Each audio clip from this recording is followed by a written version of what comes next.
Well, thank you very much for the invitation. It's a great pleasure to be here in Bordeaux, which I've never been to before. Such a beautiful city. I'm here with my daughter and we've been enjoying today, including some wine this afternoon, but I think I'm all right. So that's me. I was President of the Royal Statistical Society. The next President of the Royal Statistical Society is not only a woman, but she's French.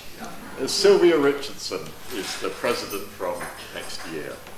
Okay, so as Carol said, I used to do statistical methodology. I used to work in artificial intelligence. I worked on Bayesian methods in clinical trials and in work on Bayesian computation using Markov chain Monte Carlo, the bugs program. And then in 2007, I could stop all of that. Oh, wonderful. No more writing academic statistical papers, no more stupid referees. It was wonderful. Because a philanthropist, a billionaire, funded me and now funds my team to do communication. That's all we work on. So now, since then, I've been able to do programs for the BBC, which you can still sometimes see if you're on a long flight. Sometimes they have these programs on climate change, on risk, and chance, and probability, which is fun. And recently I've done CNN with Anandpur on talking about the use of statistics in society, because that is what I've become more interested in now. I work with psychologists. You'll see some of their work later. This is our team. They're psychologists, communication professionals, web designers, not statisticians. So, and nobody would fund this work, no government would fund what we do. It's only because it's philanthropy that we can be funded. Okay, so what we are interested in are numbers. We love numbers. We all love numbers, don't we? Love numbers. But numbers are not cold, hard facts. They are easily manipulated to change our emotions. And I would like to talk about that this evening, because I think that numbers and the way in which statistical evidence is used is a very important thing in today's society of fake news, misinformation, and so on. So let's talk about Brexit. Come on, why not? We've got to get it done. We've got to talk about Brexit. This is causing a few little problems for the UK. We had a referendum in 2016, and numbers were used by both sides of the campaign. Okay, so the Remain number, this is their big headline number, was if we leave EU, each family, this will cost £4,300 a year. This is just an imaginary number. It was based on a model from the Treasury, with a projected change in GDP, and they divided that by the number of families and came to that number. So this is not, well, maybe it will be true, but we have no idea. There's no uncertainty, big assumptions. This is not a good number. It's not as bad as that number. That number, which many people believe won the Brexit vote. The reason why the UK is in this terrible mess at the moment, I think, is because of that number. It's incredibly clever. Now, first of all, it's wrong. We do not send the EU £350 million a week. Very roughly, it might be half that figure, and of course we get lots of money back. So first of all, it's wrong. But let's not, I don't even want to talk about whether it's wrong. I want to talk about the communication, because that is a very clever use of that number. And so what I want you to think of if you were on the other side, if you were on the remain side, and you had to communicate that number, how would you do it to make it look small? That looks like a very big number. How would you change the story to make that number look small? Okay, any ideas? There are two tricks. By individual? By? Divided by the number of persons. Yeah, divided by the number of persons. That's the clear one. Okay, so 60 million people in the UK. That's about £6 per week per person. That's 2 cups of coffee from Starbucks. But we can make it look even smaller. That's around 80p a day. That'd be around about €1.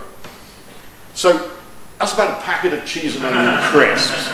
So we each send the EU the price of a packet of crisps a day. That would, on the side of a bus, would not win you the referendum. So we can change, it's the same number, you change the story. Numbers do not speak for themselves. Their emotional impact depends on how we tell the story. Okay, what's the other trick that we could make that number look small? What's the other one?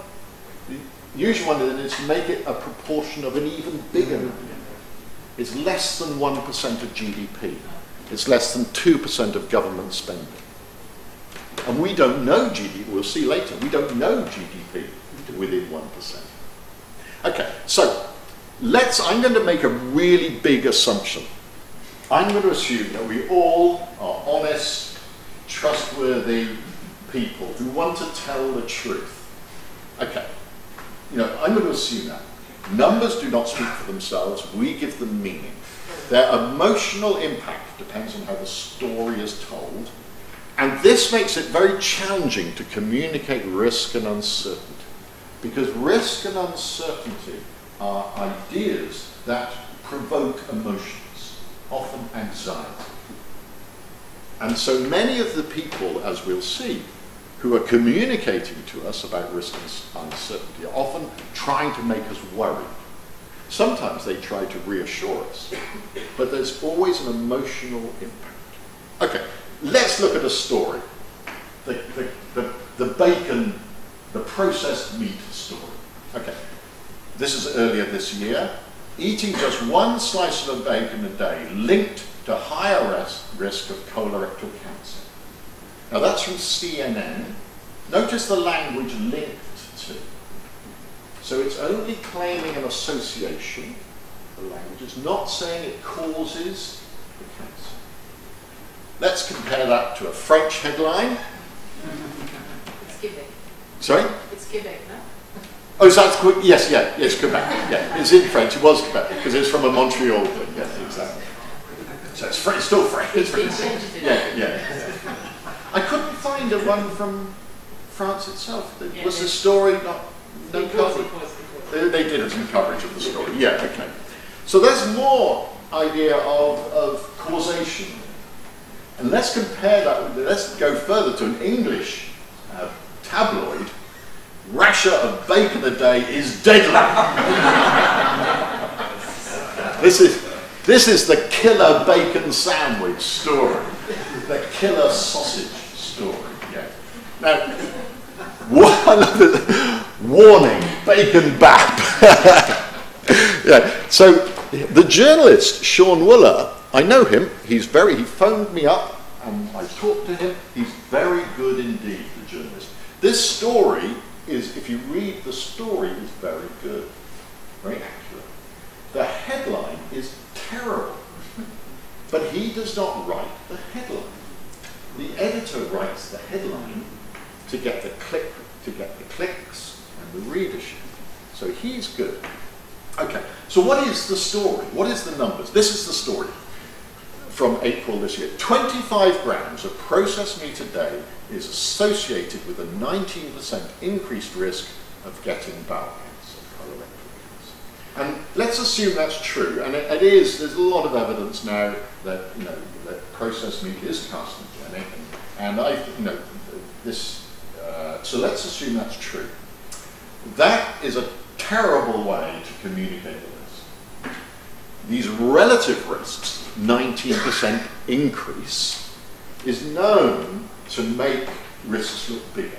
It exaggerates their size. We know that from lots of research. So the recommendation, if we want to be honest, is always to use absolute risks. What are the actual chances? How do they change? Okay, so, but the article doesn't tell us the absolute risks. We have to look somewhere else. So we have to look at another website, and that will tell us that the lifetime risk of bowel cancer colorectal is about 6%. So 6 out of 100 of us will get bowel cancer anyway in our lifetime. So we're talking about a 19% increase over 6%. Now, it's late, I'm not going to test you, I don't really, this is not, it would not be fair. But the problem is that I don't know any journalist who can do this calculation and feel confident about it. They know they should, but they don't know how to do it. So we're writing an app to do all this for them, and the idea is all based about this idea of expected frequencies. What does it mean for 100 people? And so much psychological research has shown that if you want to talk about these issues and make them real, you say, what does it mean for 100 people? So here's 100 people, and like you, middle class, bourgeois, sitting down to your granola and your compote and your berries every morning. I know this sort. But 6 out of 100 people like you will get bowel cancer during their lifetime. Let's compare that to 100 people eating that 3 or 4 times a week, 200 times a year. What's that, 10,000 times during their lifetime? That's how many will get bowel cancer. You see that? That's the extra one. That's the 19% increase over the 6 percentage points. So all these people are going to have to eat 200 of those a year for 50 years. That's 1 million of those to expect 1 extra case of bowel cancer. And so you put it like that, and you say, well, pass the tomato ketchup. You know, this does not look very frightening, even though it is carcinogenic. So we can change the way we tell the story, we can change the impact. And then, of course, just last month, the story totally changed. The same author, Sean Wooler, the same paper, says bacon's safe. It went from being a killer to being safe over a few months. And what's more, it's the same data. The evidence didn't change either. You understood. Yeah, no, it's just somebody told the story in a different way. One group of researchers said this was dangerous, another group of researchers said that doesn't mean it's dangerous. So these headlines are deeply misleading. Okay, so we need to understand, as people, public health or statisticians, how members of the public receive their information through the media. And there's research which we do, research up here and surveys, and then it goes through the filter of a scientific public. Carol, where's your thing? It's here. Oh, can I wait? Great. Oh, love it. I feel like a real teacher now. I don't want any problems from that. Okay, so these are the films. We know, of course, the publication process is not perfect. It's not very good. People do not publish their data and so on. But nobody sees this. Even the journalists don't read the publications. It goes through the press offices and the communications departments of the journals and of the institutions. You'll have your communications department writing press releases. Goes to the journalists, who I think usually do a very good job, but then it goes to the editors, who put the terrible headline on it, and finally we see it. And by the time it's come through all this, I think it's reasonable to ignore everything you read. Just don't take any notice. Now, I think that's a particular problem, let me see if I can get this going, with the press release. I'm sure your press releases are perfect, accurate, not exaggerated at all. But there's a lot of problems arise with the press releases in risk stories. So here's a study. This is a particularly boring epidemiological study from Scandinavia, which the sort they specialise in. This isn't being recorded, based on these huge record linkage, which they can do in Scandinavia using the personal number. They can link tax records with health records and things. So this was a study of 4 million people in Sweden, and they found we observed consistent associations between higher socioeconomic position and higher risk of glioma. Richer men got more brain tumours. And then the authors said this could be just an artifact, not a causal relationship. Why might richer people get diagnosed with more brain tumours? Sorry? Older. Yes, older. They live longer. So they do get more brain tumours. But they corrected for that. Cox regression, with age as the time variable, and so it's age adjusted. Okay, so they allowed for that. What's the other reason that they couldn't allow? Yeah, exactly. Well, not overdiagnosis, but rich people just get better healthcare, more likely to be diagnosed. And so they said this could be a complete artifact. But the press office, thought, oh, here's a good story, but let's say this. So in the press release, they said high levels of education linked to heightened brain tumour risk. The study wasn't about education, but never mind, it was in a table somewhere and looked like a better story.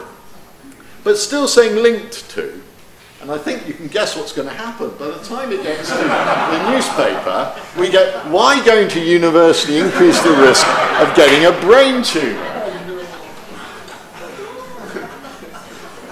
Which is quite a long way away from the original study, from this very good but slightly boring study. So, and this is a lot of the problem from this is the press. It's the story underneath isn't bad. It's the press release and the editor putting the headline. So these are quite fun. But sometimes press offices can be helpful. Okay, can you remember this story last year? No amount of alcohol use is safe. No alcohol safety drink global study confirms. No amount of alcohol is safe for your health. This is my favourite. Just one drink a day can increase the risk of premature death. Just remember that. Actually, I've had my one drink already because we went to the chateau. It's very good. So where did this story come from? It was from a huge study in the Lancet, the Global Burden of Disease Study. This is Chris Murray's group in Seattle, funded by Bill Gates, did a huge study, enormous paper, all of which was ignored in the coverage. A big paper about the amount of alcohol being drunk and how dangerous, what the harm was. The only thing that got the coverage was this line, just in the middle. Our results show that the safest level of drinking is none. Okay, how did they get to that?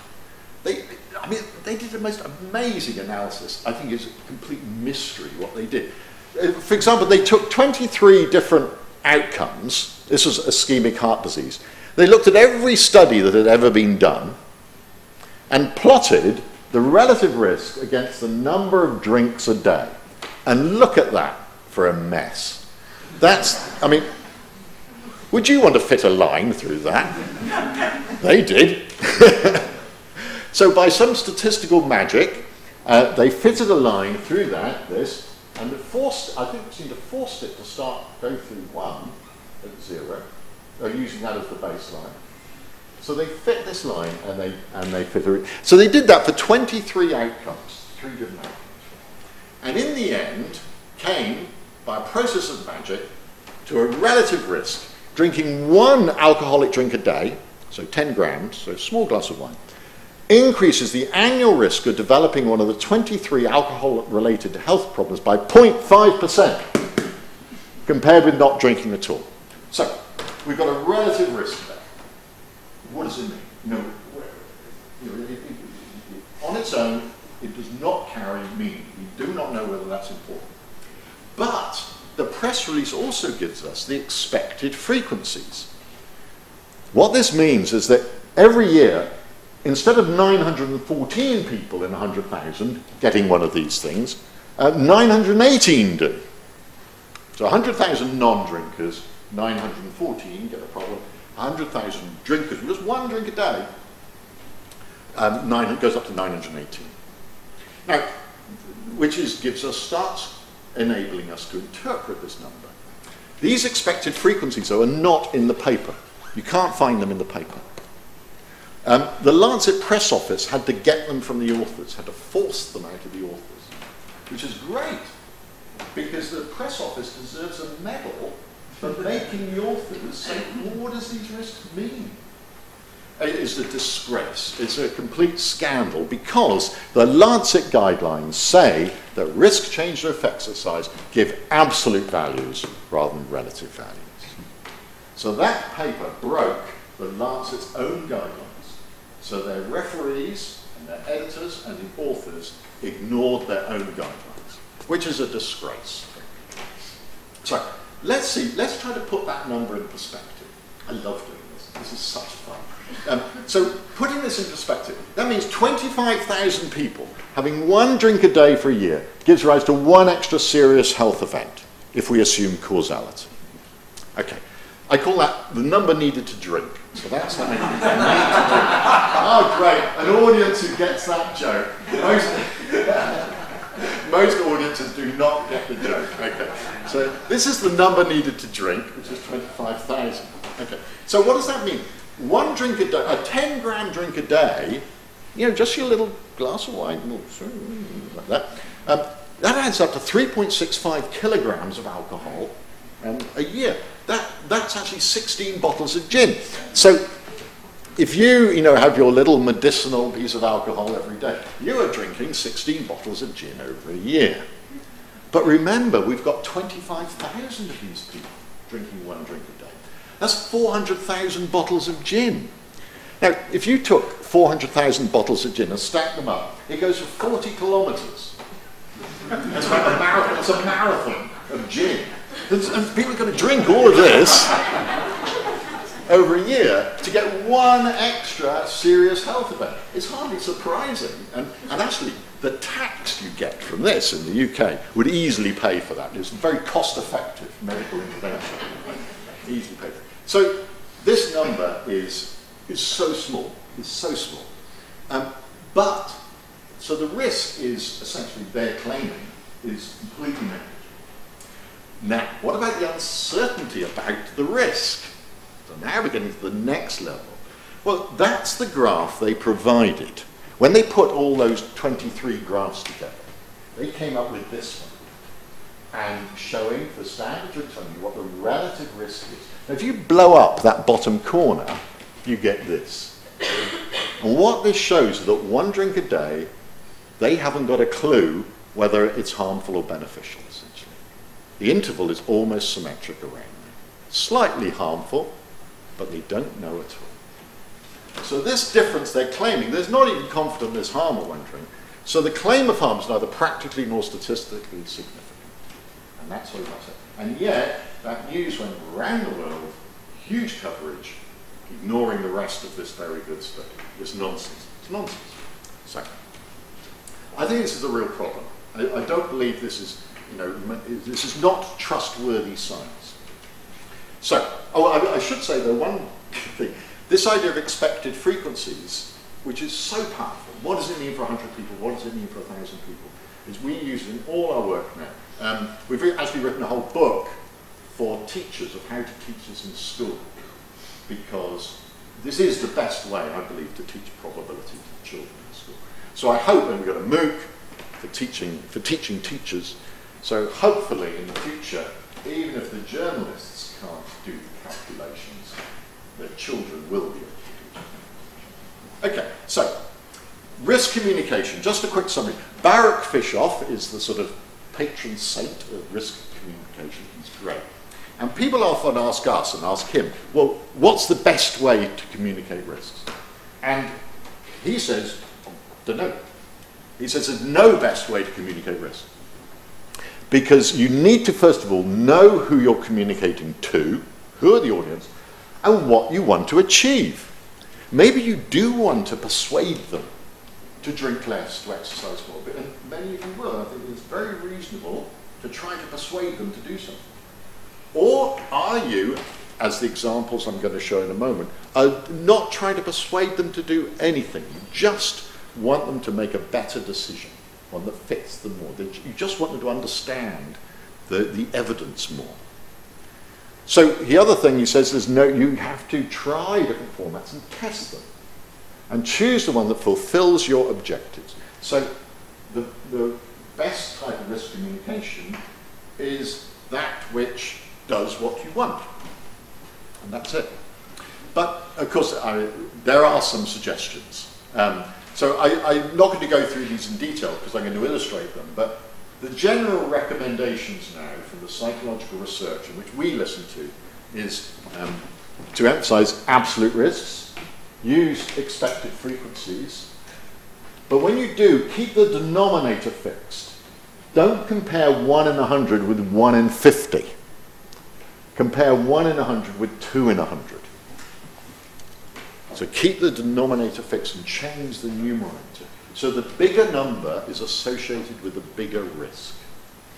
I think relative risk can be important, particularly for rare important events like earthquakes or things like that. Numbers and graphics, but be very careful about using words in English like likely, common, and so on, because they mean completely different things to different people. They carry almost no meaning at all. So this is the general common sense advice. Okay, so I would like to give some examples of the work we're doing, which we're quite pleased with, to do with taking risk communication into the clinic for patients. And this is based on a suite of programs called the Predict Suite that we're building with we've done with the National Health Service. We have not built the algorithms, we put the front end on the algorithms. So our psychologists and web designers are doing the front end is so important. That's what we do. So this is for women with breast cancer, newly diagnosed breast cancer. The algorithm was developed in Cambridge. It gives personalised survival estimates out to 15 years for different treatments. It's based on a competing risk Cox regression model using fractional polynomials to smooth the cumulative hazards for both breast cancer mortality and other cause mortality. Okay, I just did that quickly in case anyone is interested. But there's a new common interface. Now, when we a fascinating experience because we thought, oh, maybe we need one program for the health professionals and one for the patients. No, we design everything to be used by everybody. You don't need 2 iPhones, one for experts and one for stupid people. With good design, you can satisfy everybody, or at least try to. Yeah. Iterative testing of the interface. This idea of user-centered design gets taken from people like Apple, who do this constant iteration with audiences, testing things and then testing, getting feedback, going on and on and on, which we've done. And it now gets more than 1,000 users a day worldwide, this system. Okay. And basically, it's like a standard risk calculator. A woman or the health professional will put in you can run this very easily, put in details of her tumour and what treatments, like hormone therapy, chemotherapy, trastuzumab, Herceptin, bisphosphonates, that she might be eligible for. And then it'll just give you, and this is the format the doctors wanted. They just wanted a table, simple table, nothing more fancy, to be used in the team meetings, just the clinicians, not the patient there, just the doctors. So for this woman, 60, she's 65, 15 years out, so this is when she's 80, if she just has surgery, you would expect for women like this, 46% to survive 15 years. With hormone therapy, it goes up to 54%.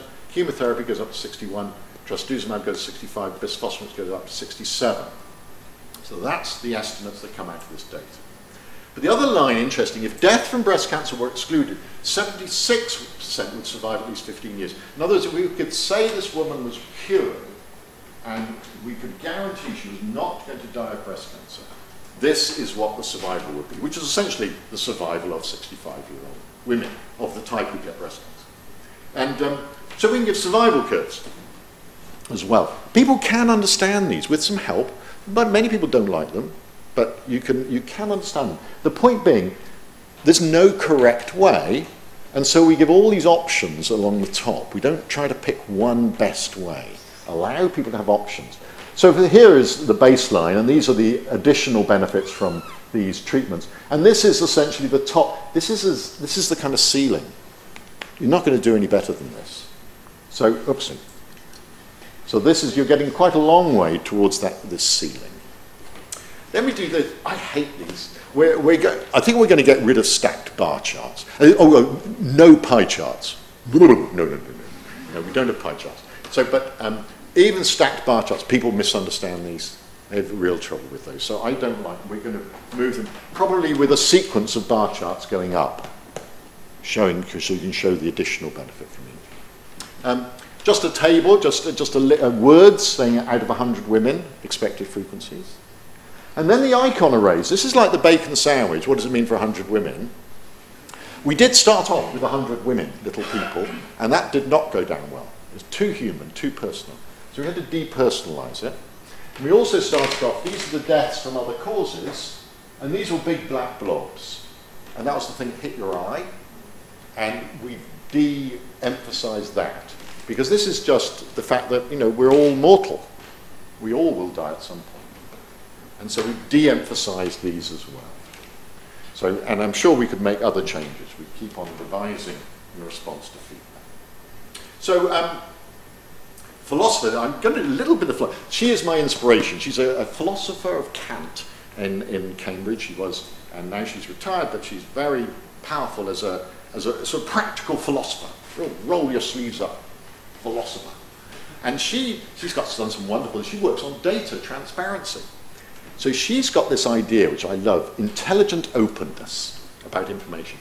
And this is our Bible, this is our, I think we should, we want to have this tattooed on us or to have on a banner, down the street.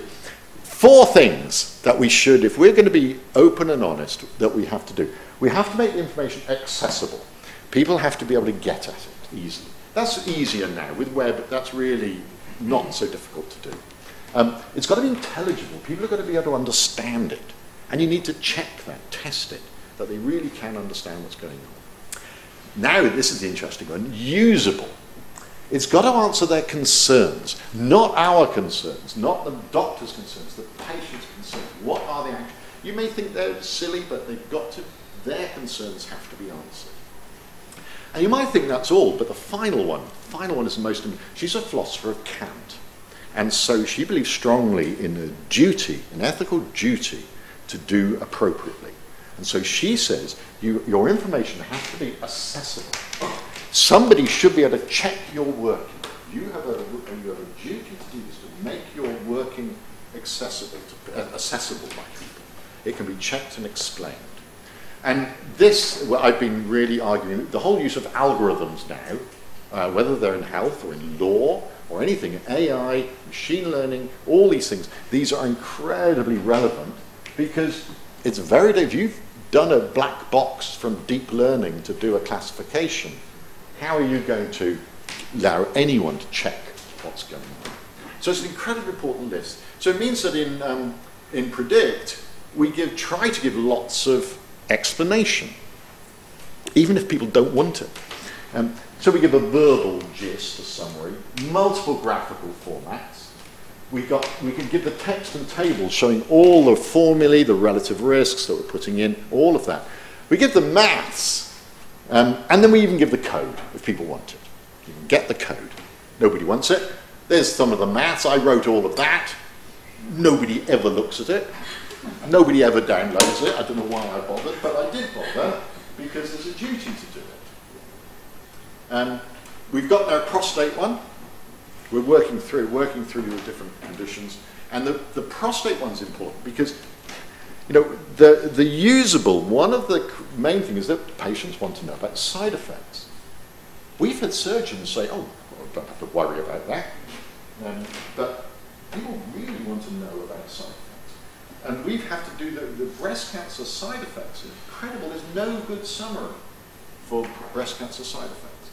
Prostate, there is better data. So we give the prostate survival, but we also give potentially permanent harms. So we give incontinence, bowel problems, and erectile dysfunction. And we give, this is at 3 years, people still with incontinence problems under conservative management, radical surgery, or radiotherapy. And so we provide that information, and it's very valuable. Okay, so what about trust? This comes up all the time about, you know, we say we live in a non-trusting society. And actually for trust, the interesting thing about predict is that we have found it's been trusted too much. There is this phenomenon in good AI of over-trust, that people just start believing the algorithm. And, oh, the computer says something, and they just believe it. So we are actively trying to make people trust predict less. So it's not that good. You know, it doesn't measure everything. There's lots of other features that you could use. We're trying to decrease the trust. Again, Honora Neal. She's the world expert on trust, I think. And she's got a brilliant thing, because everybody I talk to says, we want to be trusted. Every expert wants to be trusted. Every politician wants to be trusted. She says that's the wrong thing. Remember, philosopher, she's a philosopher of Kant. She's saying that's the wrong thing. We have a duty not to try to be trusted. Our duty is to demonstrate trustworthiness. Now, it's unbelievably powerful idea, because the responsibility then shifts to us to demonstrate that we should be trusted. Demonstrate trustworthiness. Rather than demanding it, we have to earn it by our behavior. Incredibly powerful idea. She's had a huge influence. If we look at, this is possibly the most boring document you'd ever want to read, the Code of Practice for Statistics, for the Office for Statistics Regulation in the UK, so the official way. So this is what everybody working in government statistics, the code they should work to, the official code. And the number one pillar is trustworthiness. And that's because of Honora Neal. She's had a big influence to say that statisticians must demonstrate trustworthiness. Okay, so part of demonstrating trustworthiness is admitting uncertainty, admitting what we don't know.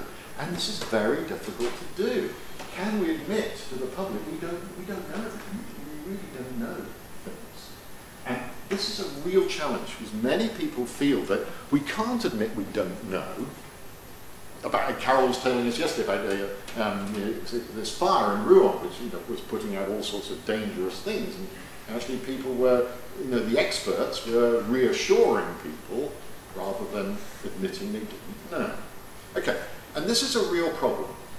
Here's an example.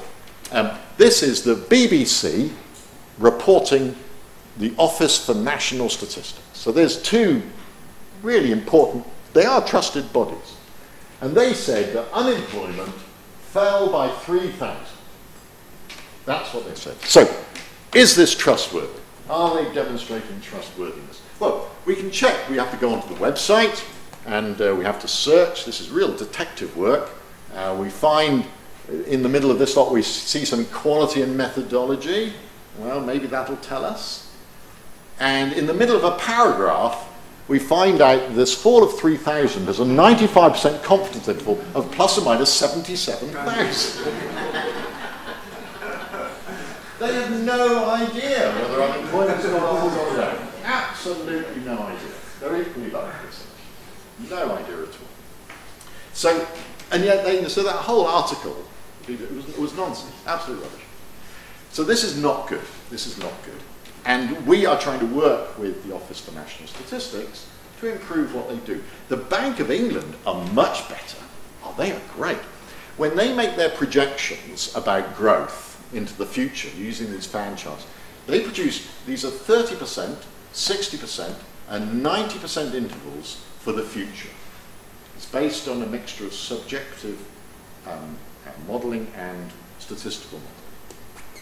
So, and with 5% down here, somewhere down here.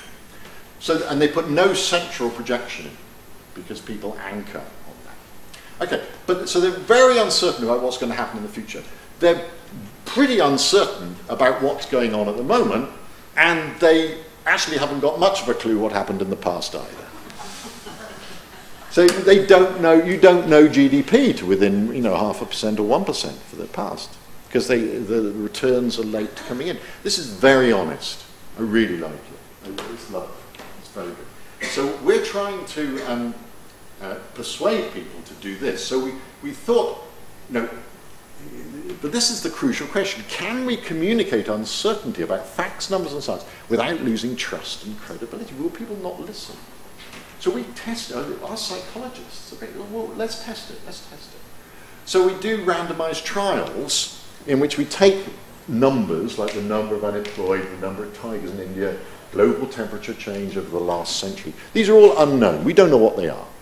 They're kind of facts, but we don't know what they are. And we give people either a single number, a range, or a verbal qualifier indicating uncertainty. And just briefly, I'll just show you some results. Three things. To what extent do you think this number is uncertain? And that's good. They go, this is the number, this is the range, and this is a verbal qualifier. And they think the number's more uncertain. They go up there. So they're good. They understand that. To what extent do you think this number is reliable? Less reliability as you add more uncertainty. But we weren't interested. Those are just checking the understanding of what's going on. This is the one we're interested in. The whole point of the study is just this. To what extent do you think the writers of the report are trustworthy? And this is the crucial thing. There is no reduction in trust by giving a range rather than a single number. So giving an interval, admitting you don't know, does not, in this case, reduce trust. And we found that in every study we've done. So if you can give a range, no reduction in trust. There's no reason just to give a single number. Very powerful. So we thought, well, let's work with, let's choose a topic that isn't contested. Let's choose migration statistics, which are both deeply political and deeply contested. We do not know how many migrants are coming in and out of the country. It's based on a pretty poor survey. And that's how the data used to be reported. And we started working with them, and by November last year, it was being reported like that. Now, it's only a small step to fuzzify the lines, blur the lines. They're called fuzzy fan charts, we call them. But it's only a small step. It's just saying these are not accurate figures. And these are the 95% intervals for the known uncertainties. They're quantifiable uncertainties. And people, we've tested these on people can understand them, they actually like them, and it helps. The problem is that there's a lot more uncertainty than this, because the surveys are not good. There are systematic biases. We know that there's lots of other problems, and they just come in as verbal caveats, qualifications, which isn't very good. And then we just got this far, and then there's it wasn't last month, it was a few months ago, they actually withdrew, they acknowledged that they just didn't believe the data really at all. And these statistics are not even any longer official statistics. They've had their tick mark removed. So this was we really have to work hard on this. Okay. This is an interesting one. This is, what do you think of this one? This is the BBC, this is from today, the website, 26th of November, showing the polling for the next election in the UK on December the 12th. Now, there's lots of surveys done, and every survey claims to have a margin of error of plus or minus 3% or less. they can't be true, because the variation is much more than plus or minus 3%. They're all over the place. So they can't, their claimed margin of error is wrong because of the systematic biases in the data. So in this, the way the BBC do that, I think quite nicely, is by just showing the raw data. Showing the variability, which helps to communicate the uncertainty around the line. Rather than trying to calculate the uncertainty, just show the variability. Fascinating, I don't know what's going to happen. You see, essentially the Conservatives are taking the vote away from the Brexit, Labour, some probably from Lib Dems. This is very interesting. Anyway, let's not get into British politics, which are too awful to contemplate. And they do give a likely range as well. So the BBC is now really leading in terms of now trying to communicate uncertainty. Yeah, the variation is far higher than this. Okay, so just to finish off then, what about this whole problem of admitting we don't understand what's going on? We don't know if our model is right. We don't know if the data is good. All these things that we don't even believe our confidence intervals. We can calculate a confidence interval, but we don't believe it because it's not very good data. What do we do? And so many people are facing that same problem. How do we admit the problems with the quality of the evidence? And we've written a paper, nice paper, I think it's rather good, freely downloadable, communicating uncertainty about facts, numbers and science. And we make a very clear distinction between direct expressions of uncertainty, which are confidence intervals, things we can say, this is our uncertainty about this number, and indirect, which is saying, yeah, but we don't think the studies aren't very good. And that's all we can say. We're not turning that into an interval. We're just saying it's not very good evidence. And so many people now are using these sorts of measures. So here's some examples. In health, this is in the British Medical Journal, a common way to communicate health recommendations. So this is about whether to do open heart or catheterized surgery, intervention for people with severe aortic stenosis. This is for older people, very old people, and they think there's strong evidence not to do open heart surgery. Hardly surprising. They justify that by using expected frequencies. For 1,000 people, how many more deaths there would be? Well, there's fewer deaths on this arm than this arm. There's fewer strokes on this arm than this arm. There's actually fewer pacemaker insertions on this arm, and so on. And then they give each of these outcome measures a star rating. How good? It's like TripAdvisor. But this is not about the towels in the hotel. This is about how good the evidence is. They give a TripAdvisor star rating on each of those. And I cut this, but actually what's interesting is this one, aortic valve reinterventions, only gets 1 star. This is rubbish data. It's there, but they're actually saying, well, don't take much notice of it, because it's not based on a very good study. So this grade scale, as it's known, this is the grade one, is now very widely used in health. And I quite like it. I like it. But other people are doing it.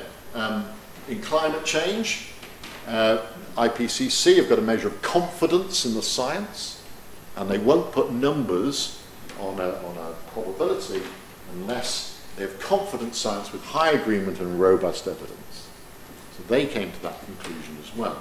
Sometimes they're just low confidence in the science, and they're not going to say whether. Actually, it's true for the Antarctic ice sheet. The changes in the Antarctic ice sheet, they have low confidence in saying whether it's due to man or not. Okay. In the UK, we've got what work centres, which bring together evidence on different types of policy. So for education, this body brings together evidence and produces a kind of toolkit for all the things a teacher might want to do in a class. This goes down and down. All those everyone says, oh, let's do this, let's try this, let's do this. They bring together the evidence and summarise it like TripAdvisor. They put a star rating on how much it costs. This is an estimate of how many months educational improvement there might be, and this is the quality of the evidence.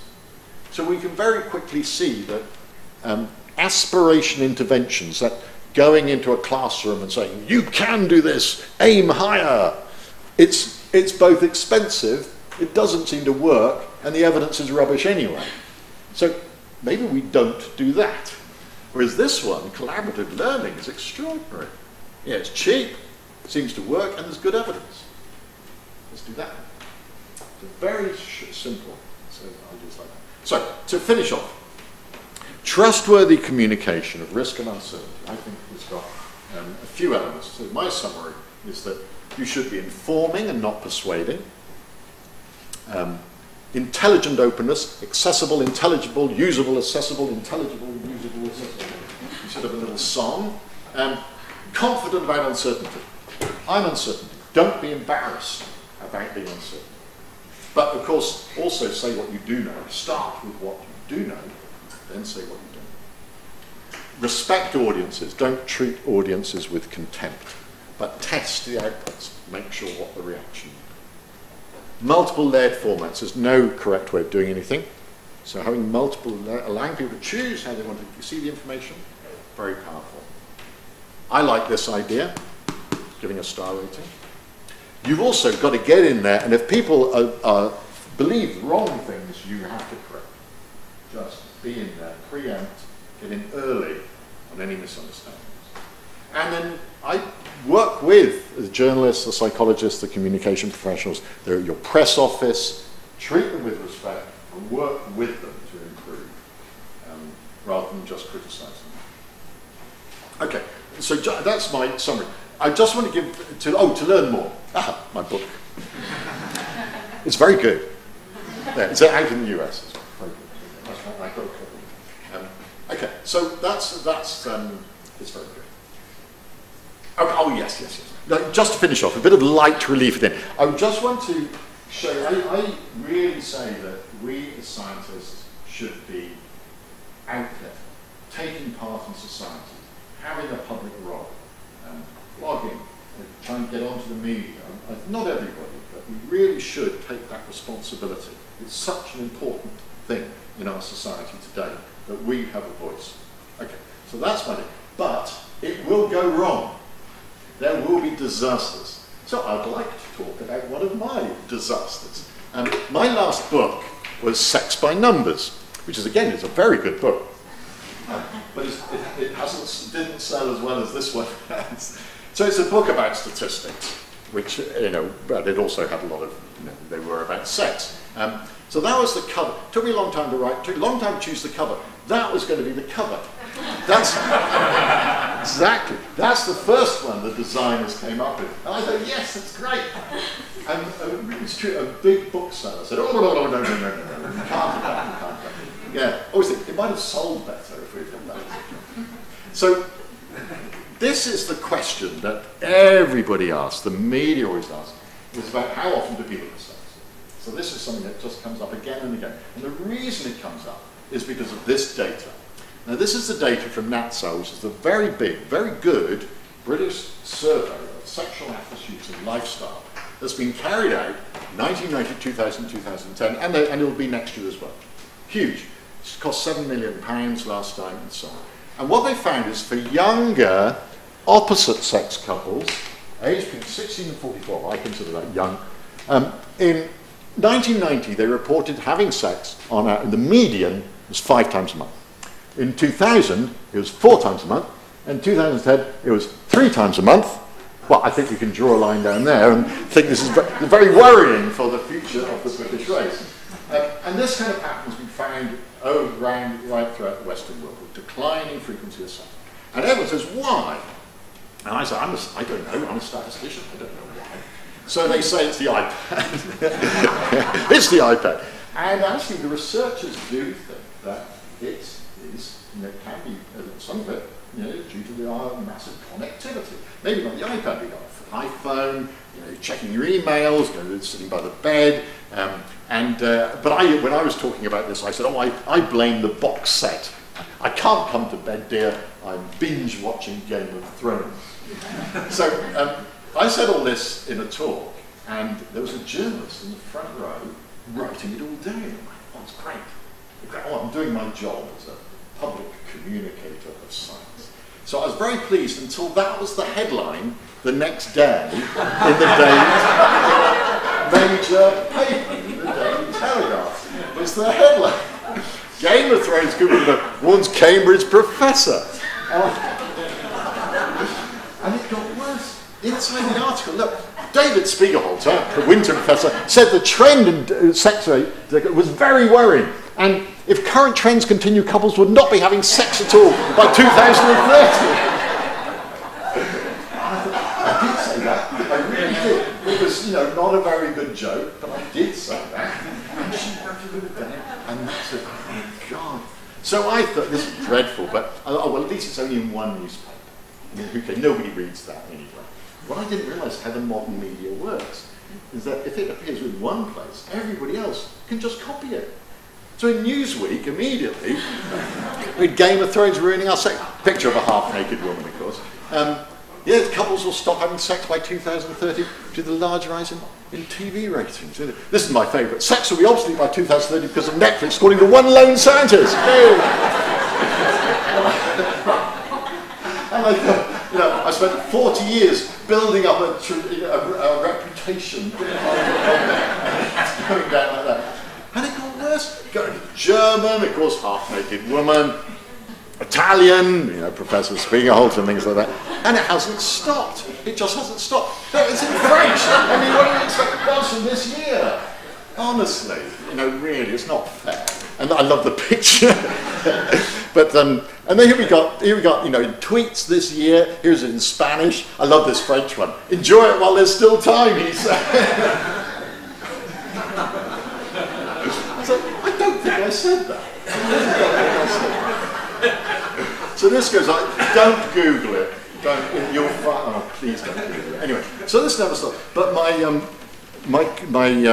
trust in the media was slightly restored by one journalist.